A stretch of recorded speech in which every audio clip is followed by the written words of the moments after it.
You got questions going out of your mind. Someone with answers now that's hard to find. Like the what and the why and the how stuff works, or just where to go to avoid all the jerks. She's Gear Abby, Gear Abby, Gear Abby, advice that doesn't suck. Gear Abby. Hello there, my outdoorsy friends, and welcome to Gear Abby, where we tackle the controversial, weird, obscure, and taboo topics that other outdoor podcasts refuse to touch. I'm outdoor educator and writer Shawnté Salabert, and I'm here to answer your burning questions about our relationships with outdoor people, products, places, and pastimes. And I want them all, yes I do, because remember, there are no dumb questions, just smart advice. Alrighty, Roo. That's right. Here we are. Ready Rooing. This is how it works. You're going to send questions to deargearabby@gmail.com. I'm going to answer a couple each week here on the show. I'm going to also say weird things like alrighty Roo, because that's how I operate. And as always, joining me today is my partner in gear, the producer of Gear Abby, and a guy who actually needs no introduction, mostly because I couldn't think of something pithy to say today. Colin True. You know, Shawnté, I got to step into parent corner for a second, even though it's not really outdoor adventure-y, but I needed to share because my oldest daughter recently moved into an apartment in Los Angeles, in your hood. Oh my gosh. She's living in Van Nuys. Oh, that's not my hood, but yeah. Well, it's LA, it's the right? opposite side of the world. But listen, let's just, to the Come most on, of the have you ever world, driven in you're LA? both in Los Angeles, and that's what Okay. matters for the purposes of the story. Oh, okay. All right, then. Fine. And, she's there for a couple of days. She's got a new college semester starting up soon, and she's starting a new job, but she had a couple of days where she wasn't feeling well, so she's hanging at home. And so yesterday, my wife and I, we have a text register of the three of us without our other kids on it, and she texts in, she goes, "My car got towed." No. Day Oh no! two. Have you seen the street signs though in LA? It is a running joke because there will be a street sign that's like no parking from 2 to 4 p.m. on the first full moon of the month, but then also no parking between 3 and 4 if your middle name is Marie. Like that is how they work here. I believe it. I think most cities have some sort of convoluted way that basically it's like if you don't have a permit, basically just don't park here. It's kind of like the takeaway. And I think she and her, probably in her young brain was like, it'll be fine. Oh, bless you, child. You've learned your first lesson of Los Angeles living. She did. So I'm like, all right, well, that's good. This is the funny thing is my wife, I read it before my wife did. I burst out laughing. And then I called my wife. I'm like, did you see her text message? She's like, no. I'm like, her car got towed. And then she burst out laughing. So Poor I know that doesn't really relate, but I thought of you because it's Los Angeles centric and it was funny. We do like to shoehorn a California into every episode. I think that's a new bit. That's right. So, hey, are you ready to shoehorn California? I am. It wasn't Parent Corner. That was California Corner. California Corner. Yeah, you have to say these things because my voice won't do the thing your voice does. I am not an announcer. Corner. California Corner. No, see, I just sound like step into a Slim Jim every time I try to do it. Well, you do dress like Randy Macho Man Savage, so it fits. Don't tell people. That's a secret. That's why this will between never us. be a video podcast. That's why it'll only be a video podcast if we do an OnlyFans. And then you can see I've got the red and the yellow. I basically look like if ketchup and mustard were a person. If you don't know what I'm talking about, just Google Randy Macho Man Savage and you'll understand. I would love to do a video podcast and just never address that you're dressed that way. Like, just do we never talk about it? This is the way you're dressed. It's my thing. Everyone's got to, listen, Steve Jobs had a uniform. Why can't I? Right? I'm with you on that. I don't need to wear plaids and khakis. That's not how I operate. Start going to trade shows dressed like WWE wrestlers, but not don't ever tell people why. Yeah, I want trade show fame. That is what I'm here for. I think you would get it. Yes, that's all I want in this world, man. I may have, I used to watch a lot of WWF, or was it WWE back in the day? No, it as was a kid? F, but then the WWF, the World Wildlife Federation, sued them, and so they changed it to WWE. It was wild. I mean, that was back in the day of Scary Sherry and Hulk Hogan, and there was a whole lot of them. Yeah. A lot of fake aggressive people. It's lovely. Well, speaking of lovely, you know what's lovely, Colin? What's that? making a podcast with you. So My let's get booth's into falling it. apart. Oh, the entire acoustic wall of Colin's booth just tried to smother him. I know, my booth's trying Someone to kill me. doesn't like the podcast. So Think you it was a doing this plant? again? Get out of me. That's what I say.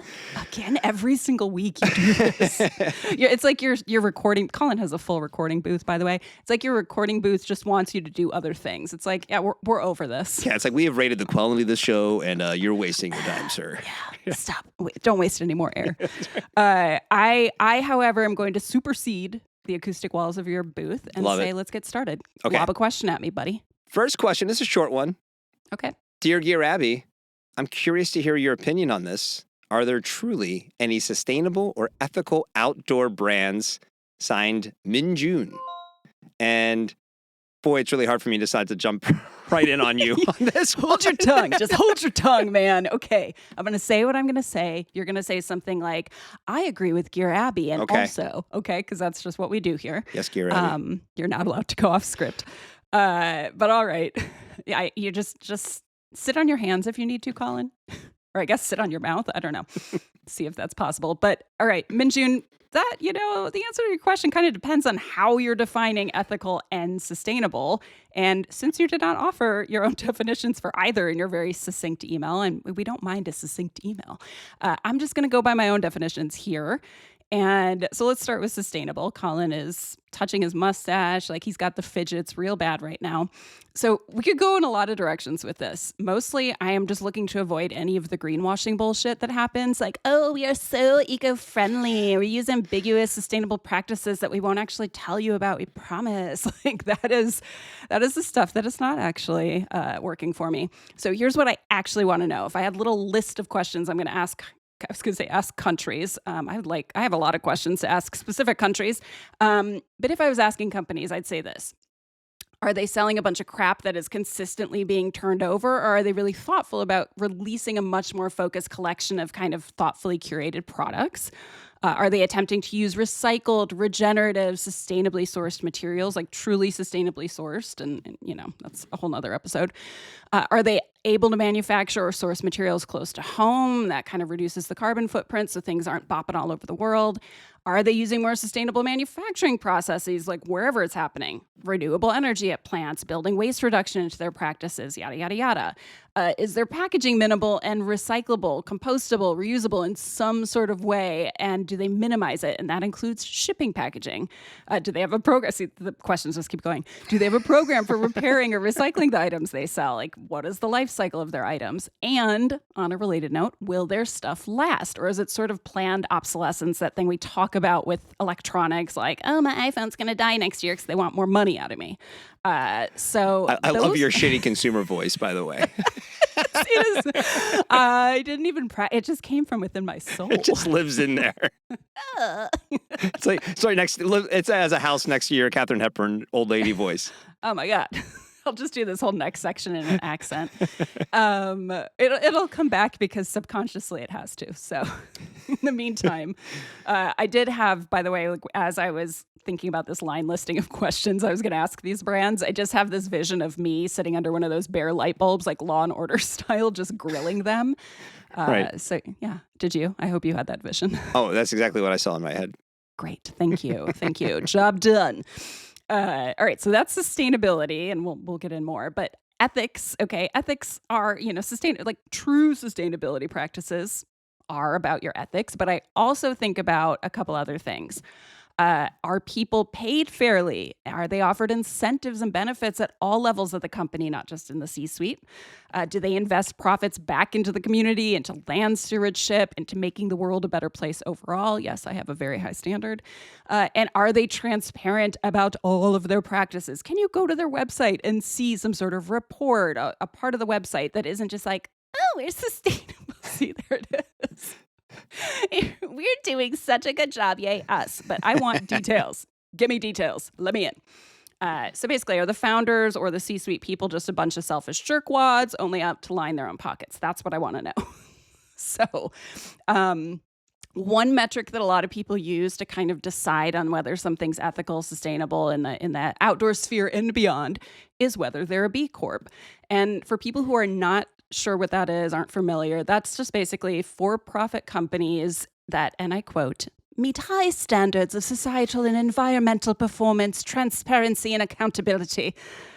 This is going to be an accent episode, and I apologize. It's heavy. Yeah, this is the house next door, the third house on the block. Oh, man. Snooty British sustainability person. That's right. You must meet all of my metrics and pay me money, and then I will tell you you're sustainable. Now it's Katharine Hepburn. They're related. Sorry. It's true. But okay, if we're talking about B Corps, there are a lot of them actually in the outdoor sphere. You know, there's a couple companies right off the bat. You're going to be real shocked when I say them. Patagonia, Cotopaxi, LifeStraw, all B Corps, some of the many actually. But I don't actually hold B Corp status, although I love it as a top metric, because it's actually a really tough process. It's not just like give these people gobs of money and they'll give you a gold star of approval. You actually have to jump through a million different hoops to prove that you deserve this rating. And that can be really tough for smaller brands that have smaller staffs, that don't have the resources to spend time on this. And the fee is a sliding scale, so smaller businesses do get a smaller fee every year. But again, it's the time to like pull together everything. There are some that do though, like Livson's a B Corp, like Oboz is a B Corp. Like there's some brands on the smaller side that are B Corps. Yeah, it can be pulled up. There's retailers like Road Rivers and Trails in Ohio. They're a B Corp retailer. So I didn't know retailers ever did that. That's really cool. Yeah. Go on with your bad selves, Roads, Rivers, and Trails. Also trails. Very important to what we do. I love it. I mean, so that is one metric that some people use, Minjum, but also like for me, I could just throw out a little like, there's no ethical consumption under capitalism and like leave it at that, right? That's accurate. But it's accurate. It's highly accurate. Colin. I feel a little better. I let a little steam out. Thank you. You were waiting for that. I mean, at the end of the day, listen, this whole system is not designed to be good for any of us except for the people who are profiting the most out of it. So let's be real. But I owe you a real answer. So I could just name check these brands like Patagonia, Cotopaxi, LifeStraw that I just mentioned. Beyond being B Corps, all of them actually, do some sort of give back. So I'd say like Patagonia, beyond all of their very vocal political advocacy, they actually give tens of millions of dollars to nonprofits and community projects of all sizes. And they hardly ever publicize this. I really don't think a lot of people know how much money they give away. LifeStraw does amazing work around the world, improving access to clean water, improving public health. Yeah, it's truly like they're somebody I really look up to.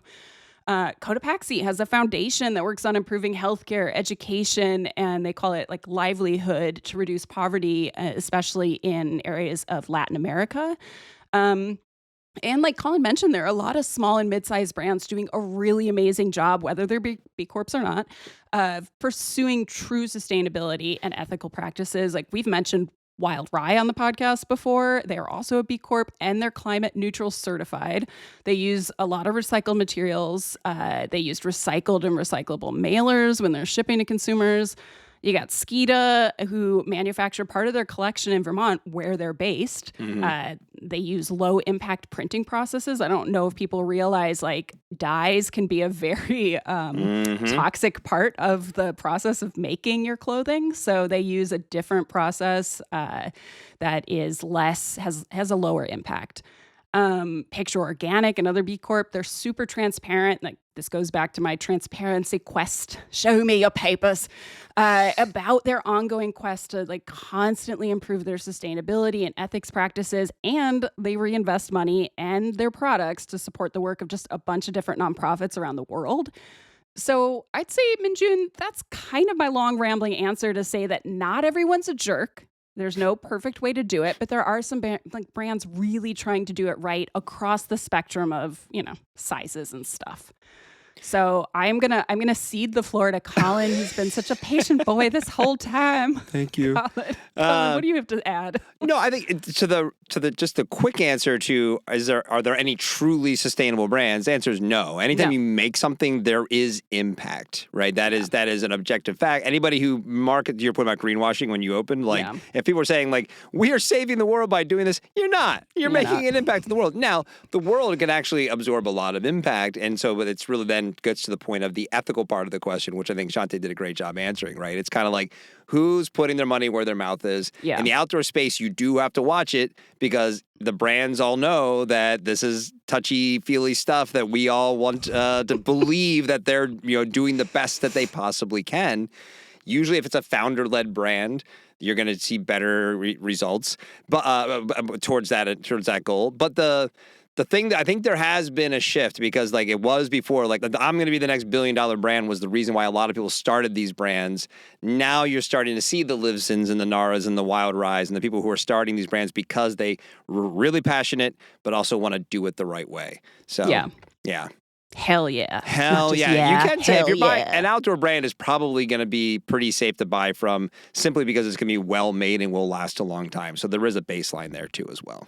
Yeah. Well, and I also think of brands like Norda who are saying things like, for instance, in the shoe space, like, hey, these shoes, yeah, they're more expensive, but they're going to last twice as long as, in theory, as the other shoes you have. So that to me is another form of, I kind of talked about it earlier, but this idea of not having planned obsolescence. Yeah. Really thinking deeper about the life cycle of these products and how they can be extended. So like, in my opinion, for instance, like I've bought things from Big Agnes over the years and every single time I've needed something repaired, they've done it for free and then they've sent it back to me.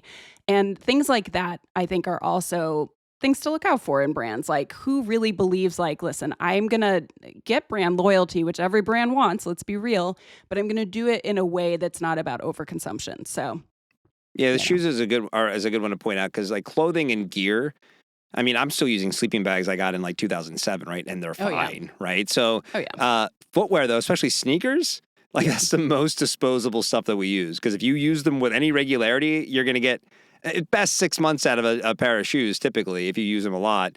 So yeah, these brands that are now like trying to extend that life it's a big deal there for sure. Thumbs up, 2 thumbs up, and they're both mine. Okay, Colin gave some too. Thanks, 4 buddy. thumbs up. That's the new metric. 4 thumbs. It'll only cost you $1,000. That's it. Every single year. You want the 4 thumbs? You got it. It's $1,000 a thumb. Oh man, maybe you know what? We need to start a side business, Colin. I think you're right. The 4 thumbs side business. It's our personal metric of like this is our metric of is this brand assholey or not? And it'll be the 4th. Do you get 4 thumbs certification from Colin and Shawnté? Well, then you're not an asshole. Brand. Twice as powerful as Siskel and Ebert. Hell yeah. Like 2 thumbs. Oh, wow. All right. Well, let's ride this high into the next question, shall we? All of our thumbs together. Let's do it. Dear Gear Abby, every year for the last few years, my brother and I go to at least one different national park together. We switch off picking each year, so it's my turn, and I suggested Death Valley. He immediately shut me down and said, and I quote, why would I want to go somewhere that has death in the name? Well, it's a valid pushback. Okay, fair. His argument is that he would rather go somewhere with plants that look, quote, more alive. Please give me some talking points that I can use to convince him that it's actually really dope there. Thank you. Signed, Marcus. I think it's Marcos. Signed, Marcos. All right. 4 thumbs up, Marcos. 4 thumbs up, Marcos. Not Marcus. I'm delighted. Listen. Marcus's can write in too. Everyone can write in, okay? I'm delighted to defend the honor of one of my favorite places, Marcos. So first of all, we got to address the name, okay? For your brother, for everyone listening, let's just deal with this right now. The park got its name before it was ever a park 177 years ago. That's a lot of time ago, when a bunch of like lost gold rushers thought they would be stuck there forever and shrivel into a pile of playa dust. Apparently, once their sorry asses were rescued, one of these dudes turned around and very dramatically said, "Goodbye, Death Valley." Like that's how I'm imagining he said it. I don't know if it was that. Maybe because his voice was so beat up from being out in the desert for so long. Goodbye, Death Valley. It's a really aptly named place. I'm sorry. Like, there's probably so many days a year you could just show up there and die. So I have no problem. I have no notes on the name. I think it's great. Well, you know what? Do you think the native people, the Timbisha Shoshone, who have lived there since the dawn of time, call it that? No, I do not think that. No, they do not. They don't even like the name, okay? They actually find it super distasteful, and their name for their homeland, which they have lived on since time immemorial, and which they had to fight to basically be able to keep. There is an inholding in the park that is still their land. And the name for their homeland is actually, and I'm sorry if I screw this up, Tepipa. Which means Death Valley. Yes. It does not. It does not. Actually, the tribe's name references the redness in the rocks, and we'll get to the color in a minute, but like the colorfulness of some of the rocks around there. So I think it's a really amazing name. But yeah, I also, Colin, I'm going to disagree here. I think the name Death Valley is actually less than appropriate. Okay. I think the place is very much alive. I have argued this in print for Outside Magazine and on TV, which we'll get to in a second. So listen, Marcos, there's not a lot of greenery for your chlorophyll-loving brother, but there is some, okay? In fact, if you want to blow his mind, start off with a hike to Darwin Falls. Yes, there's a waterfall in Death Valley. A lot of people are shocked by that. And there is actually a surprising amount of greenery once you get deeper into the canyon. I actually hiked there with Bartunde Thurston on his PBS show, America Outdoors. Whoa, watch your foot there. That name drop, all right? Just... You're gonna hurt yourself. Oh my God. I took him in there. The funny thing is we're hiking in there. I hadn't done the hike in a while. And so you get a little deeper in and you kind of have to scramble around a few boulders. It's nothing difficult, but I totally forgot the route. I was so tired that day. And he's just looking at me. He's like, do you actually know where you're taking me? Like, I do, I promise. But yeah, listen, actually sit your brother down and just watch that whole episode. It's all about Death Valley. And so you get the perspectives. They interview some native folks. They've got like a runner who's done Badwater. They have an astrophotographer. It's super, super cool. And you'll get to see Gear Abbey in the flesh. And you'll get to see Gear Abbey we recorded that during the height of COVID. And so it was like, I was at my most depressed self. So, but also you'll see that she does indeed dress like Randy Macho Man Savage. And the whole time she was dressed like him out there with Bartunde. It was great. That's right. I was like, step into the waterfall. Step into Death Valley. He would have just sent me home in that moment. He's such a loving guy, but that might have broke him. Yeah, but listen, there's water in Death Valley. There's actually also fish in Death Valley. There's something called the pupfish. It is very tiny, and it is hella endangered. Because it lives in Death Valley. Because, yeah, it's a very tough life. We're not going to lie. You actually used to be able to go. There's a boardwalk, also a thing people don't think is in Death Valley. There's a boardwalk at Salt Creek, and you could go there and kind of see, are there pupfish in the water? But that whole area got kind of jacked up in flooding a few years ago. And so I don't think it's open quite yet, but keep that on the back burner. But I'd say, let's get back to colorfulness, because what the park lacks in greenery, I really do think it makes up for with very colorful rocks, especially a couple different areas. Take your brother to Artist Palette. It's like, the photos you see of it are all kind of hyper-saturated, but it's still really pretty in person. It's just this series of rainbow-colored painted hills kind of created by these materials that were deposited in the volcanic stuff that makes up the hills. I'd say in that same, not too far away from there, I love taking naysayers, people who do not believe in the beauty of Death Valley. I take them and hike the Golden Canyon Gower Gulch Loop. It is an amazing Badlands area with all these cool jagged hills and formations. And if tack on, it's a very short side trip, tack on a little side trip to Red Cathedral. You'll get why the name is what it is when you see it. I'd also say for views, your brother's gonna be so stoked if you stay up or get up for sunrise, stay around for sunset, try to do both in the park, even if you're just there for a day. It is incredible how the desert changes colors at dawn and dusk. Go to the sand dunes over by Mesquite Flat, go to Zabriskie Point, which you can actually add on to that Gower Gulch Golden Loop, and Dante's View, which is a bit of a drive, but totally worth it. And then, listen, you got Badwater Basin, which is freaky in the best of ways. Why wouldn't you want to go to the lowest point in North America, which is, by the way, surrounded by massive peaks? There is an 11,000-foot peak in Death Valley, Telescope Peak. It's amazing. Tell your brother I said so. Yeah, I love it. I can't get enough of it. Colin, I was about to ask you if you've been, but I know you, and I know how you don't like to go to our national parks here in California, so I'm going to assume your answer is no. It's true. I've not been, but I will tell you, hot take. If you said, gun to my head, like I could only go to one, I would choose Death Valley over Yosemite. Hands down. Wouldn't even be a Really? hard decision. Yeah. I was love, not expecting that. No, I'm a desert guy. I like desert stuff, desert vistas, everything you said there. Plus, I know it's probably going to be easier to find solitude than I know there's plenty of solitude in Yosemite, but it's also like a very visited park, relatively speaking. The Death Valley carries the reputation that we were kind of poking fun at earlier, and I would rather go see those things in that area. Now, do I want to pop in there? Middle of July. No. At the.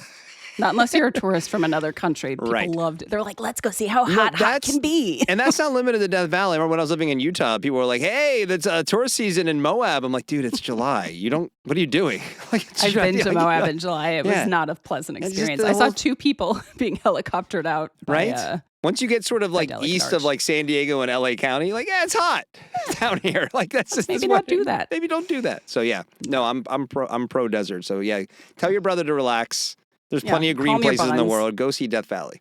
Yeah, it's amazing. You can also go, there's a lot of like freaky little things around there that are fun if you are an Atlas Obscura person. So my bestie Brooke and I did a road trip some years ago, and we ended up at an abandoned amusement park on the way up. We went to some really weird diners. We also ended up, we took a little pit stop to the Alien Cat House. Colin, do you know what that is? Well, I think I know what a cat house is. It's just filled with felines. No, if you thought an alien-themed brothel, you would be correct. Okay, that's what I thought. I don't even remember why. I think Brooke saw it. It was either Atlas Obscura or just some. So this is in Nevada. Yeah, we had to go over the state line just a little bit. We had gone to the Amargosa Opera House, which is the complete opposite experience. It's, this ballerina built this opera house in the desert, and it's just in the middle of nowhere, gorgeous little thing that she hand painted all the scenery. And then we went to the Alien Cat House where we got go offered... have a drink at the bar, basically? Well, no, we didn't even do that. They asked us if we wanted to. And we were both just so weirded out. They gave us a menu and gave us a tour when we walked in. Yeah. And she's like, do you want to see the wet room? We're like, I don't know if we do. The story had a lot lot of potential. It really did, but then we decided to leave quickly. Damn it, you and Brooke. But listen, you guys could stop there on your road trip if you want, Marcos. Like, it's all fair game. All right. Well, as much as I would like to linger in the wet room of the Alien Cat House, who wouldn't? Who wouldn't? It just sounds so appealing. Let's do another question. All right, here we go. Dear Gear Abby, I am hiking the AT this year, and I'm trying to go as light as possible. This is my first thru hike, but I've backpacked a lot before. I just haven't always had the lightest gear. I've switched to a lighter tent and cut weight on a few other things, and the only big decision I have left is whether I should buy a quilt instead of using my sleeping bag. Ooh. I know it saves a lot of weight, but I just can't imagine that half a sleeping bag is actually going to keep me warm. Does it? Do you think it's worth spending the money to get one? Your friend, Bag Boy. Well, you might not be bag boy for long once you hear what I have to say. Oh, boy. I love this. I'm so excited for this. Okay, this is actually this is going to be a quick one to answer because believe it or not, a lot of people are going to be surprised here. The underside of your sleeping bag is not doing anything at all to keep you warm, okay? This is because of how sleeping bags work. How do sleeping bags work? Well, let me tell you, okay? Sleeping bags do not make their own warmth, contrary to apparently popular belief. There aren't little beings inside the baffles? They're not. It's not like those little hand warmers that you use when you're... Yeah. Nope, that's not how it works. It's not like one of those containers you heat up the MREs in.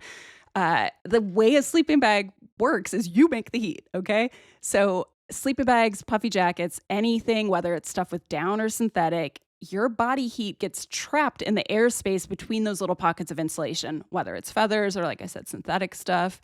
When you compress the insulation too much, such as, sleeping on it, it can't do its job. So your clothing works the same way. Yeah, it's just all like it's trapping heat. Yes. Yeah, we're like little furnaces, and if you want to stay warm, you keep So yeah, in reality, the whole underside of your sleeping bag is kind of wasted when you're laying on it. Hence the magic of the quilt, which is also lighter by design. You mentioned, yes, it's lighter since you're doing away with the bottom part. It's not half. Quilt is not half a sleeping bag. It's more like 3/4 of a sleeping bag, I'd say. So for those of you who are thinking this is like, are they taking grandma's quilt from the attic out on the trail? No. I mean, you can do your thing. A backpacking quilt is actually more like a deconstructed sleeping bag. So they've usually got some sort of enclosed toe box. Some can open up all the way, so you can use it like a blanket. And many of them actually also offer a way to close it up at the neck. So mine has a snap and then a little cinch. And if you move around like a greased pig in your sleep, like I do, you're probably wondering, how is a half-opened 3/4 of a sleeping bag going to keep me warm? Do greased pigs move around a lot? Is that a common That's thing? my assumption. Just I want you to marinate on that for a second, Colin. I'll do If some you put a research. greased pig on a thermarest, what would happen? I mean, if it's very still, it would probably be I fine. mean, even if it's still the grease, it's the grease that's doing yeah, it. It's well, not if the it's pig. on- are we on the a pig hill? is not inherently wiggly, to my knowledge. It's the grease, the greasing of the pig. We may be on a hill. That's, the I mean, greasing not, of like, the I'd say. pig, the greasing of the pig. What? No, I don't know what you're doing. I don't know. Yeah. All right. Well, Sorry. Colin, I do like you coming up with songs because I feel like that's usually my job. So thanks to you. And I don't know if you're technically ADHD like I am, but if you are, good job. That's what you should be using your powers for, is making up Exactly. songs. So yeah, listen, I move around a lot when I sleep. I am a good indicator of whether or not these things keep you warm. The trick is to make sure yours has a way to attach it to the sleeping pad, which I'm pretty sure all of them do. I have an Enlightened Equipment Enigma quilt. I have had this thing for a decade. Mine has 2 elastic bands that kind of slip over my sleeping pad. One is kind of up by my chest, the other one's by my hips. And there's 2 little clips on each of them, or 4 clips. They clip onto the sleeping quilt. And you can tighten it. So when I want it to be super warm, I just tighten it so that the quilt is kind of wrapped around the sides. I use they don't really work well with those like a Thermarest Z, like a closed cell foam pad, those foldable pads. You can, I've seen people do it, but they work really well with the inflatables. But yeah, I could just tighten it up, closes off any gaps. Speaking of sleeping pads, this is another key point, is that you need to use one that's properly insulated for whatever kind of camping you're doing. So your bottom half stays warm, because that is what's actually heating up the bottom half. So really, you want to look at something called R value. It sounds like a scientific term that has a standard, but it does not have a standard. Everybody kind of comes up with their own R value and puts it on their products. They're like, my R value is 3, mine is 4.1. Every company seems to have its own metric, but generally, if you find one that's around the 4 range, that's going to be a pretty warm sleeping bag that's good for at least 3 seasons, maybe 4. But yeah, that's what's going to keep you warm. Higher the R value, the warmer it is. And if you're worried about not having a hood, if you're one of those people that likes to be ensconced like a little mummy in your bag, which I don't. That's me. That's you. See, I'm claustrophobic. Yeah. I don't like feeling like I can't move around. My little greased pig body needs to be able to move, okay? You are a prolific sweater, according to other episodes of this podcast. So It's true. Yes, it's not, you're not wrong. Yeah, me and my sweat, we need to be able to move around freely so that I can sleep better out there. I personally just wear a wool beanie to bed, but they actually sell down and synthetic hoods. So companies like Z-Packs and Enlightened Equipment, I know Z-Packs does, not 100% sure. I think Enlightened Equipment does too, but they'll sell hoods to people who want that feeling. And you have more movement. You don't have to be stuck in the position that your mummy bag like straps you into. So yeah, listen, at the end of the day, this isn't Marcos, this is Bag Boy. But Marcos, I hope you're listening too. he probably is. I hope so. I love my quilt. It's lighter, like you said. It also takes up less space in my pack, and it's really versatile. I use it as a blanket. Sometimes I'll kind of drape it around my arms like a cape when I'm feeling fancy. And Colin, that's how you get. Colin's laughing at me right now. Colin, you don't it's your backpack that eighth much. accent. That was hilarious. Wait, what accent did I got use? it really fancy. Yeah, really fancy. So, okay, back to Mia June's point about ethical outdoor companies. Yes. I do think it'd be hilarious if there's some subjectivity to the R numbers. If someone's like, we're coming out with R100. Just sort of like Or have some giant number like, 75K. yes, one warm bag to rule them all. You will never defeat our R number. I think that would be hilarious. It's like the whip snake 30,000. I'm annoyed by the idea of someone who would get him a blanket and then buy a specific hood to then wear while you're using I mean, you buy your quilt and then have a hood. But to, you're to not mimic buying the sleeping bag. quilt because it doesn't have a hood. You're buying the quilt because the bottom doesn't keep you warm on a sleeping bag. Well, then I would say just then commit and get the sleeping bag. It's like you can't have it both ways. This is an the outdoor whole point thing. is that like, you want to carry less. Well, that's my point. You wanted to carry less, so you have to sacrifice something. So I'm trying to it's Listen, such an most people aren't outdoor buying the industry hood, dude. thing. It is an outdoor industry thing because they gotta erase a problem and then create a new problem. That Right, is what right, and then we're going to call that innovation. Back again to me and June's question. I've innovated something fancy you can put on your head while you're sleeping in a quilt. Because it's funny, like I like even at home, I tend to like wrap my feet in my blankets. I like the feeling of I being gotta like have my feet in there. what's that? Yeah, I gotta have my feet in there. Right. I don't want the monsters to get them. So, but I like that Obviously. idea. But I also know that like, hey, if we're going to do a few night backpacking trip, everything you said makes more sense, and I would absolutely do this, even at the risk of maybe you would be a little colder. You don't have the hood. Then to your point, put a hat on. The Put a whole hat idea on, here yeah. is you have less weight in your pack. It's more convenient. And it's just all of these things. And that's like, well, hold on. Now let me get 6 other accessories to mimic a mummy bag. Then just get a mummy bag. Drives me crazy. I like that. I appreciate, Colin, that once an episode you need something to shake your fist at. So I'm glad that's what it was this episode. Well, then just there's someone out there who's like, oh my God, you know what we're going to do? We're going to make, sleeping bag hoods, and that's going to be our business, and we're going to go out and crush it. The real grifter is the one who makes the panel to put back into the sleeping bag. Like, do you miss? Someone has thought of that and made prototypes. I guarantee you. You can get the special bag insert. Yeah, for it's just $99.99. So, oh my God, I'm sure that exists. I'm sure Garage Grown Gear probably sells it. Ask Lloyd. Ask Lloyd This is Vogel. Lloyd's fault. I'm actually, if one doesn't exist, maybe you and I can manufacture it, and we'll just call it the Lloyd. Oh, We'll that's a sell great it on idea. his website. That'd be an honor. I love that. I like it when we can get a good Lloyd Vogel mention in on an episode. Non-industry people are probably like, who the hell is Lloyd Vogel? Why do you guys bring him up so much? He is the founder of Garage Grown Gear, which we love very much. I get a lot And of we stuff love there. Lloyd. We do love Lloyd. He is a lovely human being. Yes, he is. Well, all right, Colin. It is as much as I'd like to just keep waxing poetic about Lloyd. We got to wrap it up here at some point, which is now. Now is the point. Final question. Okay. It's been like 2 episodes. So we need to ask you the question. It's been 2 episodes since I asked you the question. What's in my pack? I'm never not going to laugh when you say that. I swear you're editing this now just so I'll say it. We need to know, Gear Abby, what's in your pack? It is something. There's something satisfying about listening to you say that. We gotta, at some point, I need to just create a part of like a special, segment called The Enforcer, just so you can say that again. I love it. Maybe when people ask us rules questions, we'll just start calling it. Now we've got The Enforcer. But for now, I'll take what's in your pack. What's in my pack? Well, let me tell you, I am not actually this time. I know we've talked about a lot of stuff I'm testing, but this time I'm not going to talk about that. I actually want to talk about the magic of the sun umbrella. Ooh. Oh God, you're gonna have to sell me on this. Listen. Yeah, all right. That's what I'm going to do. Okay. So shut your mouth for I'm just gonna a minute. let me put on my sleeping bag hood and get ready for this conversation. Please do. I'll sell you a panel insert afterwards.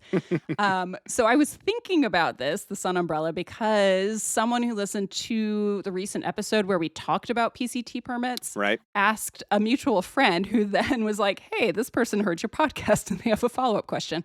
They didn't ask me. I did not get an email direct from them, but they asked my friend if May was too early to start the PCT since the desert's already going to be hot as hell. Yeah. It is a pretty late start. People do it every year. But so one of my points when responding, I mentioned like they should make sure they had like a pretty high water carrying capacity. And then I recommended carrying a sun umbrella. So let's talk about it. Let me just wax poetic for a minute before you naysay everything I'm about to say. I first heard about these while I was on the PCT, and I actually picked one up in the Sierra in a hiker box. Somebody had left it there because they're like, I'm done with this. I'm done with the desert. Good decision. Yeah. No, it's not. Pretend you didn't say that. We just talked about Death Valley, man. You said of all the parks. I know. That's a good point. All right. You hypocrite. So a sun umbrella, it's not, you're not going to be carrying a table with you. It's not one of those things that you have at a restaurant. This is actually just a really lightweight umbrella whose main function is to reflect the sun's heat away from your dome. Okay. They're deflecting heat. They come in really handy in hot places where there's not a lot of shade. So the desert. I remember thinking, I wished I'd had it further south on the PCT. You know, like I said, I found it in the Sierra. You're past the desert at that point. Yeah. There was a day, though, where I ended up crawling under a bush and only half of my body fit under the bush. It was a 6-mile burn zone. It was so rough, and it was like 80 degrees that day. And I just crawled under there like a small animal and kind of whimpered until it cooled down a little bit. Oh, man. It was very pathetic. I wish I had a sun umbrella then, okay? They help so much. I was skeptical too, Colin. And then when I got that umbrella, I started using it. And oh my God, it actually does reflect the heat off of you. And it's been really amazing down here in Southern California. They're actually also, the name tells you, they're actually also great for rain, although I don't usually care about rain on the trail. What I do care about is hail. Yeah. So the first year I was on the Colorado Trail, a friend of mine was about like 2 weeks ahead of me on the trail. And I was just like, how's the trail going? Any pro tips? She's like, oh my God, I'm so glad I have my sun umbrella. I'm like, why'd you bring your sun umbrella to Colorado? She's like, hail.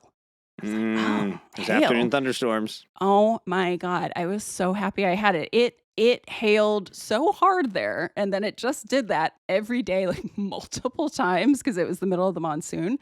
I've never experienced such aggressive hail. In fact, one day it was like bright blue skies, puffy little clouds. I was hanging out in a campsite with MacGyver, who we've talked about, and 2 other friends that came to resupply us. And within like 5 minutes, the sky changed. It just started like pouring down hail. And afterwards, I have some great photos of my Big Agnes Flag Creek just buried. It looks like it's buried in snow. That's Wow. how much hail there was. So yeah, it's the sun umbrella, also great for hail. Pretty funny now, if like the sun umbrella didn't work with rain and hail and stuff. It's like, no, like, ew. just sun only, you know? That's not for me. But I'll sell you an attachment. That's right. Here's the rain umbrella. You put the rain umbrella over the sun umbrella. You need to carry both with right. your sleeping bag hood. And your insert. and your Lloyd. And your Lloyd. I am actually right now using, so I've upgraded my old decrepit sun umbrella to a Gossamer Gear Light Trek hiking umbrella, and it is gold. Now, most of them are silver, which is the, stereotypical reflective Matches color. your grill. That's right. My Randy Macho Man Savage grill. How did you know? Gear Abby has a really unique look, guys. I'm a fancy girl, okay? It's a really, if you haven't seen pictures of me on the internet or Instagram or anything, that's definitely what I look like. Oh, yeah. Oh, yeah. Step into a ultralight umbrella. Yeah, I mean, honestly, I feel like a feral Mary Poppins whenever I use this thing, which is not a bad way to feel, So yeah, that's my, I'm selling you on the sun umbrella. Colin, you barely go outside. You have no use for it anyway. No, look. I'm going to say, do not listen to me on this one at all. Don't ever. This is listen to Shawnté on this. Universal. What I will say about the sun umbrella is that it is in the category of outdoor gear that is just insufferable. And Why is it insufferable? When you You're see someone insufferable. with their little umbrella, Somebody who's perched not burning in the sun. it's just not cool. It just looks uncool. It's like Colin, it's the how many times climber have we who wears talked about- belay glasses. Oh my It's the God. cyclist who has Those the little are great. mirror on the side. All of these things completely functional and really helpful, but you look like a dork when you're using it, and that's it. So it's a total like fashion, like cool kid point Oh of my view. God. Don't listen to me. Colin, you're Don't such a listen to bully. We've talked about this on the podcast, and you agreed with me last time somebody asked about, like, I'm afraid to look stupid. And I was like, it doesn't matter how you look to other people. Hike your own hike. See, Colin, you're super hypocritical in today's episode. I'm not saying I wouldn't use it if I was put in this situation. Well, I'm not going to let you use it. I'm going to tell Gossamer Gear never to sell you one. Okay? So Colin, I'm gonna forced get march you through banned. Death Valley. No sun umbrella. That's right. I'm going to be under mine, like my little feral Mary Poppins self. Just cool, like just no side-eye, sweat yeah. on your skin whatsoever. I'm just gonna be Oh, yeah. dying. No, you're absolutely right. But I'm just saying, it looks dorky. I don't care. You look dorky. That's how I'm That's going to end true. the show today. I'm going to do a really good comeback and just tell you, Colin, you look dorky.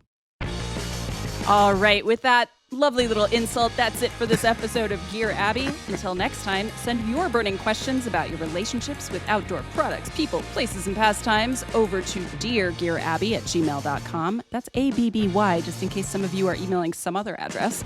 I'm going to do my best to answer them or find someone else who can.